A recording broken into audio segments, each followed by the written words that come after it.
الحمد لله رب العالمين والصلاة والسلام على سيد المرسلين وآل كل والصحابة أجمعين أما بعد فعن الحسين بن محصن رضي الله عنه أن عمة له أتت النبي صلى الله عليه وسلم في حاجة ففرغت من حاجتها فقال لها النبي صلى الله عليه وسلم أذات زوج أنت؟ قالت نعم. قال كيف أنت له؟ قالت ما آلوه إلا ما عجزت عنه. قال فانظري أين أنت منه فإنما هو جنتك ونارك. ബഹുമാനമുള്ള മുഅ്മിനീങ്ങളെ,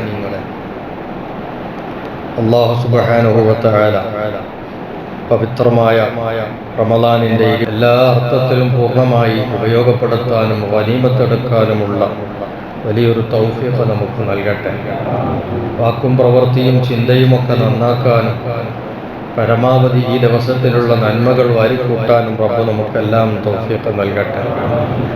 ഇമാം അഹ്മദ് റളിയല്ലാഹു അൻഹു റിപ്പോർട്ട് ചെയ്ത ഒരു വിഷയമാണ് ഇന്ന് നിങ്ങളെ കേൾപ്പിച്ചിട്ടുള്ളത്. ഹുസൈൻ ഇബ്നു മുഹ്സൻ എന്ന സ്വഹാബി റിപ്പോർട്ട് ചെയ്യുകയാണ്. അദ്ദേഹത്തിൻ്റെ ഉപ്പാന്റെ പെങ്ങൾ അവരൊരിക്കൽ തിരുനബിയുടെ സമീപം വന്നു. ചില ആവശ്യങ്ങൾ പറയാനും നേടിയെടുക്കാനും എല്ലാത്തിനും വന്നതാണ്. അങ്ങനെ വന്ന വിഷയങ്ങളൊക്കെ തിരുനബിയുമായി സംസാരിച്ചു കഴിഞ്ഞപ്പോൾ ഫഖാല നബി സല്ലല്ലാഹു അലൈഹി വസല്ലം, തിരുനബി അവരോട് ചോദിച്ചു, ഈ ഉമ്മാനോട് ചോദിച്ചു, അദാത്തു സൗജിൻ അൻതി, നീ ഭർത്തൃമതിയാണോ എന്ന് ചോദിച്ചു. ഭർത്താവുള്ള പെണ്ണുങ്ങളാണോ ചോദിച്ചു. അവര് പറഞ്ഞു അതെ, ഭർത്താവുള്ള ആളാണ്. ഖാല, അപ്പൊ നബി തങ്ങളുടെ ചോദ്യം, കൈഫ അൻതി ലഹു, നീയും ഭർത്താവിന് നിങ്ങൾ എങ്ങനെയാണ് എന്ന് ചോദിച്ചു. ഭർത്താവ് നിങ്ങളുമായിട്ടുള്ള ഇടപഴക്കത്തിൽ, ബന്ധത്തിൽ നിങ്ങൾ ഏത് സ്റ്റേജിൽ നിൽക്കുന്നത്, നിങ്ങൾ എന്താ, നിങ്ങൾ ഭർത്താവിന് നിങ്ങൾ എന്തൊക്കെയാണ് ചെയ്തു കൊടുക്കാറുള്ളത് എന്ന് ചോദിച്ചപ്പോൾ ബീവി പറഞ്ഞു, മാ ആലൂഹു ഇല്ല മാ അജസ്തു അൻഹു, എനിക്ക് ചെയ്യാൻ കഴിയാത്ത കാര്യങ്ങൾ മാറ്റിവെച്ചാൽ ബാക്കി ഒരു വിഷയത്തിലും ഞാൻ ഒരു കുറവും അദ്ദേഹത്തിന് വരുത്താറില്ല. ഭാര്യ എന്നുള്ള നിലക്ക് ഭർത്താവിന് നൽകേണ്ടുന്ന, കൊടുക്കേണ്ടുന്ന ഹക്കുകൾ ഒന്നുപോലും ഞാൻ കുറവ് വരുത്തൂല. ചിലത് മനുഷ്യനുണ്ടല്ലോ, എല്ലാവർക്കും കഴിയാതെ ആവുന്നുണ്ട്. കഴിയാത്ത കാര്യങ്ങൾ, തീരെ ശേഷിയില്ലാതെ ചെയ്യാൻ കഴിയാത്ത കാര്യങ്ങൾ മാറ്റിവെച്ചാൽ ഒരു കുറവും ഞാൻ അദ്ദേഹത്തിന്റെ കാര്യത്തിൽ വരുത്താറില്ല. കാല, ആ സമയത്ത് തിരുനബി പറഞ്ഞു, ഫൻദുരി ഐന അൻതി മിൻഹു, നല്ലോണം ആലോചിക്കണം, നല്ലോണം ചിന്തിക്കണം, നീ അദ്ദേഹത്തിൽ നിന്ന് ഏത് പദവിയിലാണ്, ഏത് ഗ്രേഡിലാണ് ഉള്ളത് എന്ന് നല്ലോണം ചിന്തിക്കണം. ഫഇന്നമാ ഹുവ, കാരണം എന്താണെന്ന് ചോദിച്ചാൽ, ഫഇന്നമാ ഹുവ ജന്നതുകി, ആ ഭർത്താവാണ് നിന്റെ സ്വർഗം. വനാറുകി, നിന്റെ നരകവും ഭർത്താവ് തന്നെയാണ്. അപ്പൊ അതുകൊണ്ട് ഭർത്താവുമായിട്ടുള്ള ബന്ധത്തിൽ സ്വർഗം നേടിക്കിട്ടുന്ന ഒരു സ്ഥാനത്തിലും പദവിയിലും ആയിരിക്കണം നീ. നരകം വാങ്ങി പോകരുത്. അതുകൊണ്ട് നന്നായി ശ്രദ്ധിക്കണം കേട്ടോ എന്ന് ആ മഹദിയെ അള്ളാഹുവിന്റെ തിരുദൂതർ ഉപദേശിച്ചു വിടുകയാണ്. ഇവിടെ നമുക്ക് പഠിക്കാനുള്ളൊരു പാഠം, ഒരു വിശ്വാസിനിയെ സംബന്ധിച്ചിടത്തോളം അവർക്ക് സ്വർഗവാതിലായി അവരുടെ മുമ്പിലുള്ള ഒന്ന് അവരുടെ ഭർത്താവാണ് എന്നുള്ളതാണ്.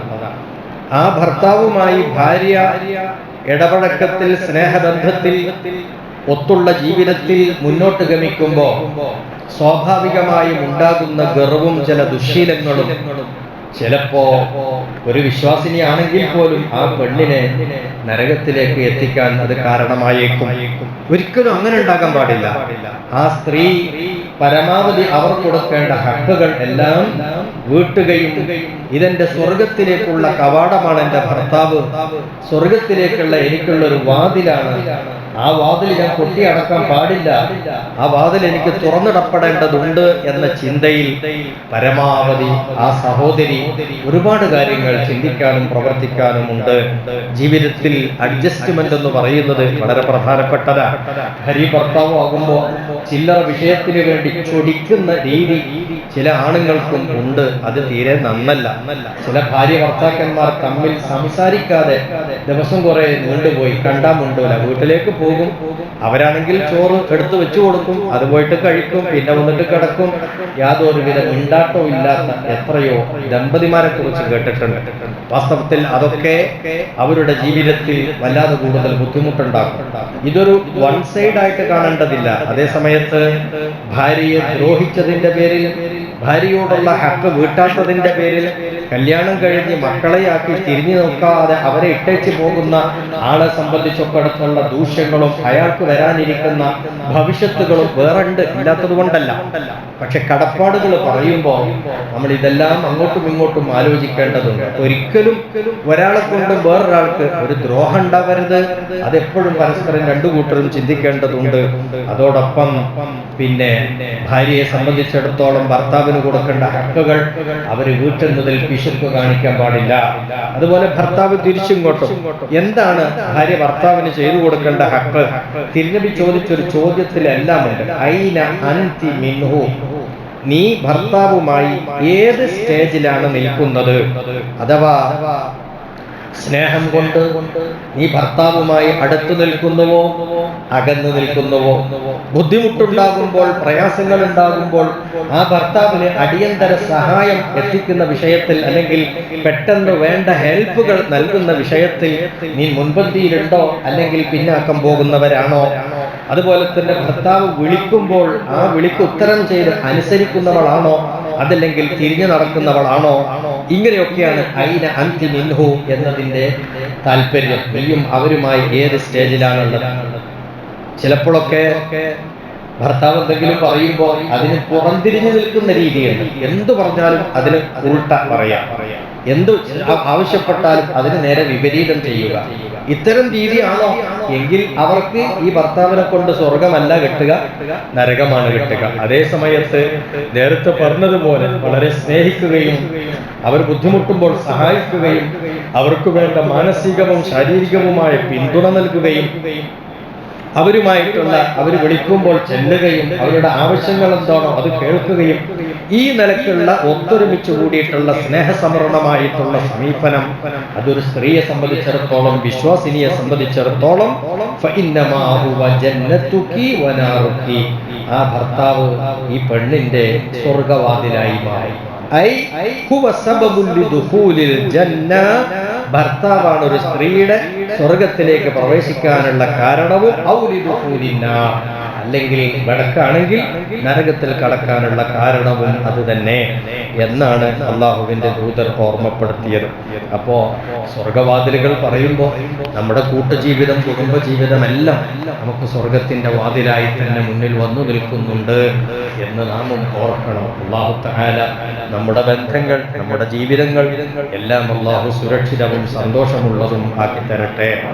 നമ്മുടെ ജീവിതത്തിൽ വരുന്ന പാകപ്പിഴവുകൾ, മോശത്തരങ്ങൾ, സ്വഭാവദൂഷ്യങ്ങൾ എല്ലാം അല്ലാഹു നമുക്ക് പുറത്തു തരികയും നല്ല സമീപനങ്ങളും നല്ല സ്വഭാവങ്ങളുമായി അല്ലാഹു നമ്മളെ സമ്പന്നരാക്കുകയും ചെയ്യട്ടെ. റബ്ബേ, പരിശുദ്ധ റമദാനിന്റെ ഞങ്ങൾക്ക് ധാരാളം നിഅമത്തുകൾ നൽകണം റഹ്മാനേ. നിന്റെ റഹ്മത്തുകൾ ധാരാളമായി നൽകണം റഹ്മാനേ. നിന്റെ ബറക്കത്തുകൾ ധാരാളമായി നൽകണം റഹ്മാനേ. നിന്നിൽ നിന്നുള്ള ഖൈറാത്തുകൾ ധാരാളമായി നൽകണം റഹ്മാനേ. വആഖിറു ദഅവാനാ അനിൽ ഹംദുലില്ലാഹി റബ്ബിൽ ആലമീൻ.